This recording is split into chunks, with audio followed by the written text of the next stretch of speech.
Hello friends, how are you? Vladimir here. This is the weekly forecast for the very first week, March 2015.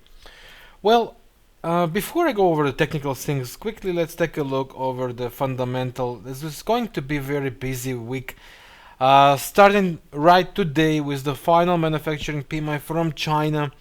Then we have flash estimate CPI tomorrow in Eurozone, manufacturing PMI Britain.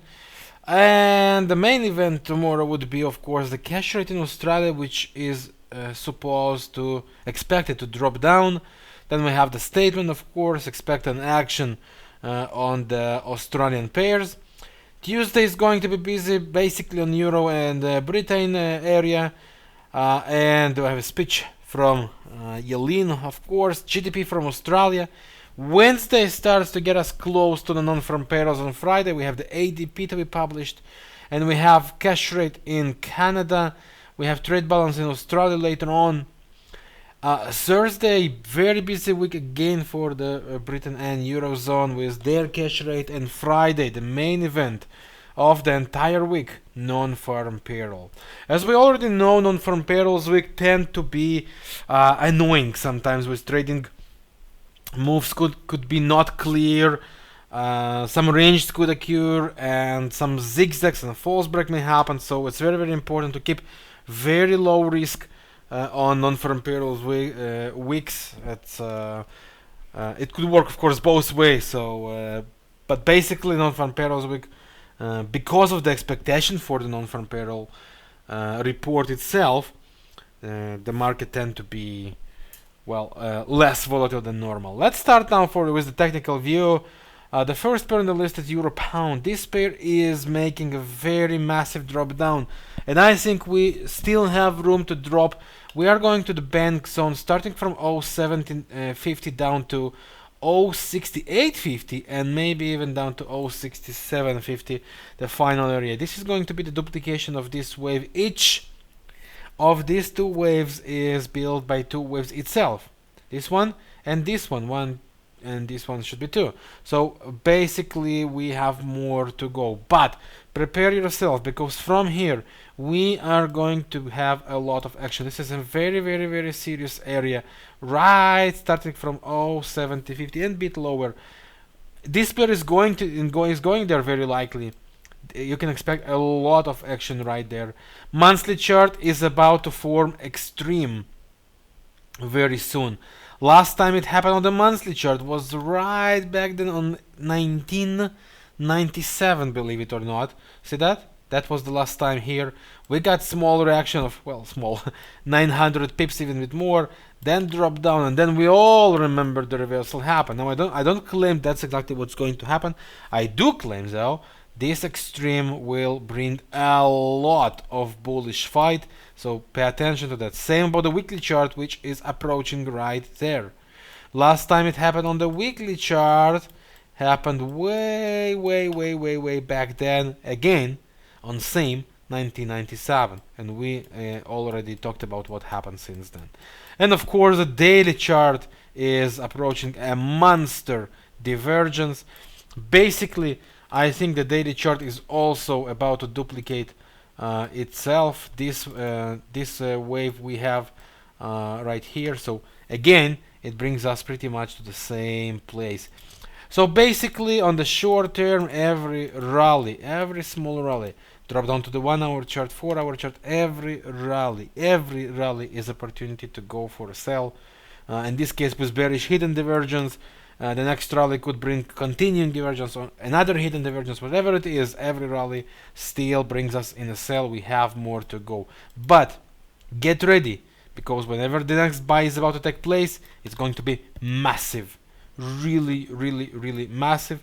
And I think whenever it's ready, we are going back to this trend line at least, which means we could expect it at least for 500-600 points. That could be really amazing opportunity. Of course, it's going to take time. Okay, we are still in the bearish zone, and as I said, on short term we still have to sell rallies, but it's about to hit, and it's going to take several weeks probably.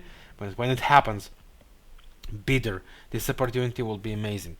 Pound dollar is also a very nice opportunity, yet I think, at least by the way that this pair behaves right now, midterm drops should take us as buy opportunity, because the way I see that, this entire wave has to reach at least, if we measure its Fibo, you will see that this 38 2 is also on a very, very, very massive resistance zone, actually a bit higher, but this zone starts right here.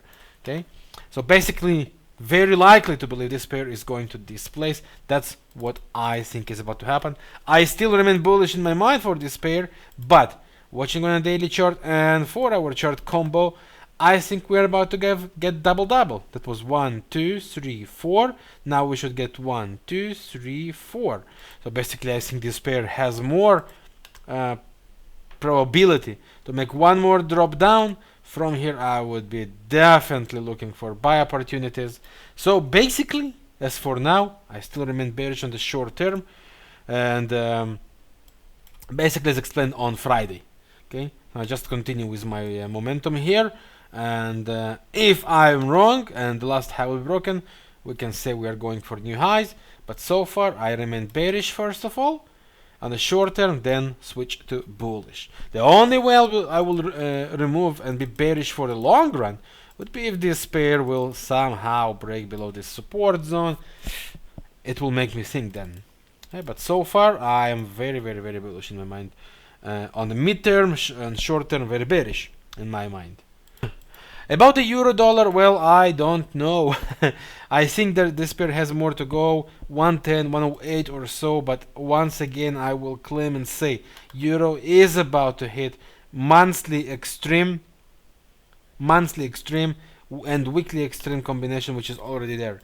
It's going to create a divergence here together with extreme. It's massive, and despite of all the crisis right now around the eurozone, there will be a reason for the euro to recover. Pay attention to that. The next pairs, about the dollar yen. I've been asked a lot about the dollar yen on the last week. I am really not sure, so I leave this pair alone as for now.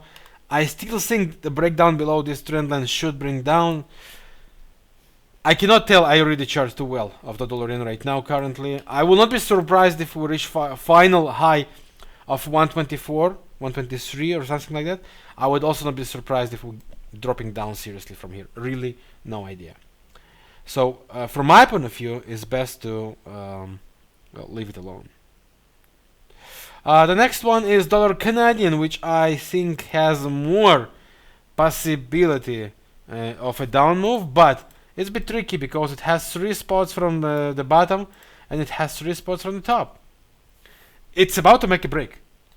Break up could bring us for a final rally to 129 or something like that, maybe even a bit higher. Break down and we can start to go to 122, 121 zone. Pay attention, this range starts to be very, very interesting and should bring a lot of activity.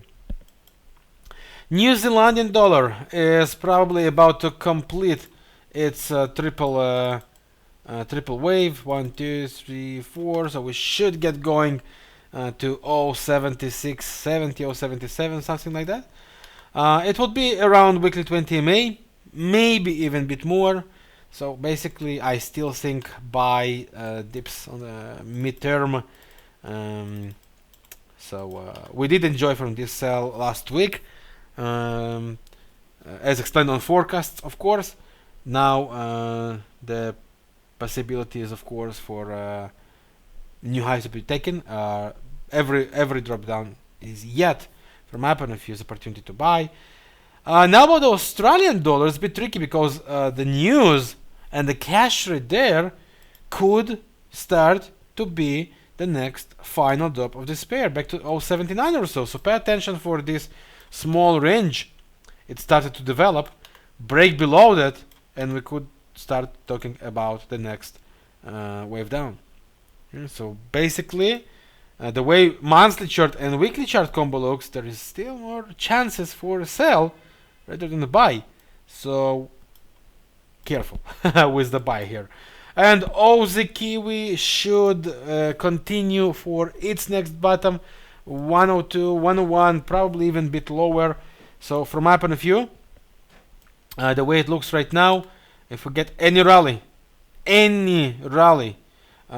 to 103.60, 104, somewhere there, go for a sell. This pair has more to suggest down, and will probably get us there.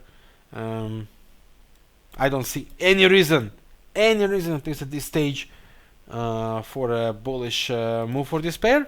I do think we need one more final bottom on a weekly chart, and that's what it's performing. Then this divergence will complete itself, and then we'll start the reversal for the next years to come. Bit early, so every rally coming, go for a sell here. It should use us very, very good opportunity. Last high should be really enough to protect. Let me see my list.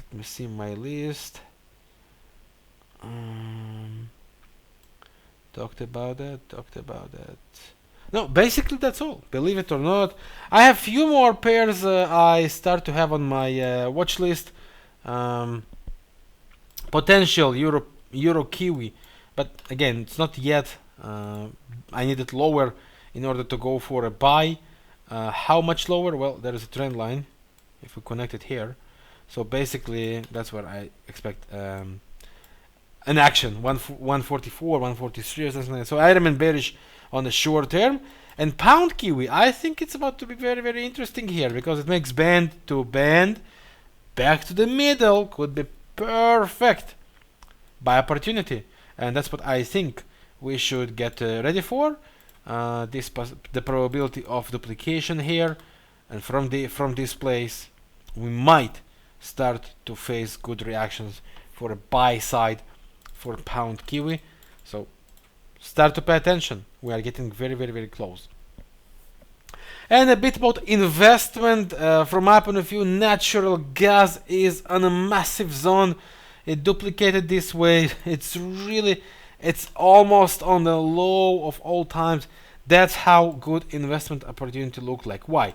Because if you trade against the zero, which is the minimum bottom, right? That's the lowest level. You know your risk. You know exactly where this zero comes in. Of course, include in the swap, include in the contract change that could take time over holding that, put it into the total risk. And remember, that was where it was several times above 13, several times in the past. Okay, whenever, and that could take a lot of time because that's how investment look like. We will be around these levels. So consider the potential risk for potential profit. It's almost, it's actually around 4 or 5 times higher for a very known risk, because you trade against the zero here, and you know your next potential profit. Now, I don't claim you need to expect it to happen the next week or month or year. Maybe yes, maybe no. Okay, no one knows that's such long future. But whenever and because of whatever reasons it will happen, the gas would be on its top again, or at least above the middle of all times, which is here. And again, it's really wonderful opportunity for a buy against the zero. The risk is very, very well known. Okay, and of course don't need to trade the maximum risk here, but the chance to profit for a long run is exactly what makes me think it's great time to be involved. Okay, and basically that's all. I mean, if you wonder, of course. And I'm about to hold it and hold it. I trade against the zero, no risk. The zero is my maximum level risk, of course. Okay, so we also all know that the world is trying to move and rely more and more and more on gas use rather than other heating materials and stuff. So basically that's all for this week. One more thing, start to pay attention for Dow Jones. 18,300 could really be a good level, but I wouldn't trade it before. I wouldn't invest in it or trade it long run before non-farm payrolls. Maybe on the intraday you can try and trade it. We need to start to pay attention, because here we might here a bit above it, we might see a lot of fights. Well, let's see where the market brings us and what it takes us on this non-farm payrolls week. As for now, on the weekly video, it's more than enough. I will keep you updated, of course, on daily videos. So thank you for watching. Good trading, and I'll see you soon. Yours, Vladimir.